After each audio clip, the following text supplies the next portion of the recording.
A ceasefire holds as India and Pakistan's military chiefs prepare to hold talks within the day. A U.S. brokered truce is on its third day. Tensions have eased along the disputed border, with both countries keeping communication lines open. But both militaries warn of a strong response against any ceasefire violation.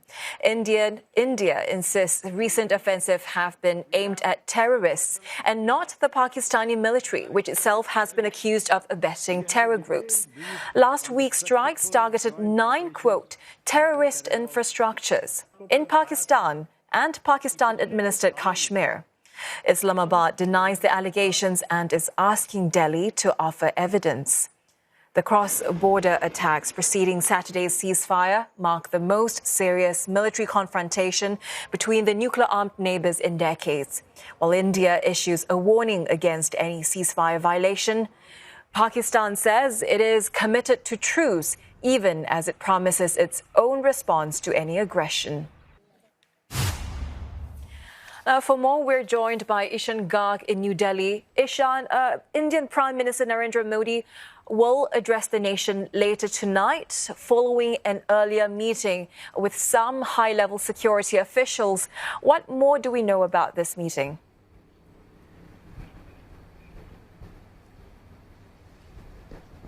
Well, it has been once again a very intense day of top government-level engagements. We saw Prime Minister Narendra Modi early on Monday holding a meeting with the top security officials, which included the heads of Indian Armed Forces, the Army, the Navy and the Air Force, as well as the Foreign Minister and the National Security Advisor. Some reports also suggest that the chief of the Research and Analysis Wing, which is this Indian spy agency, was also present at the meeting. And after that, we saw the Indian military leaders from once again the Army, Navy and the Air Force address the media, once again hammering the point that India's military actions have not been against Islamabad. They have been against terrorists who are stationed within Pakistani territory. The Indian Army officials saying that by making this military action their business, Islamabad has supported terrorism. This is, of course, a claim that Islamabad has denied vehemently in the past.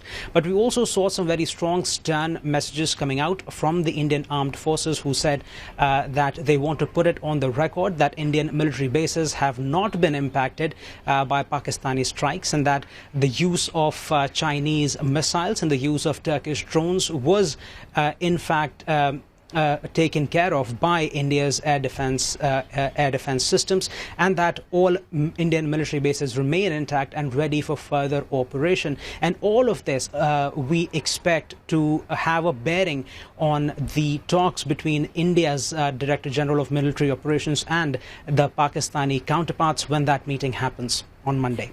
While this fragile ceasefire holds up, Ishan, is life back to normal for people in both countries?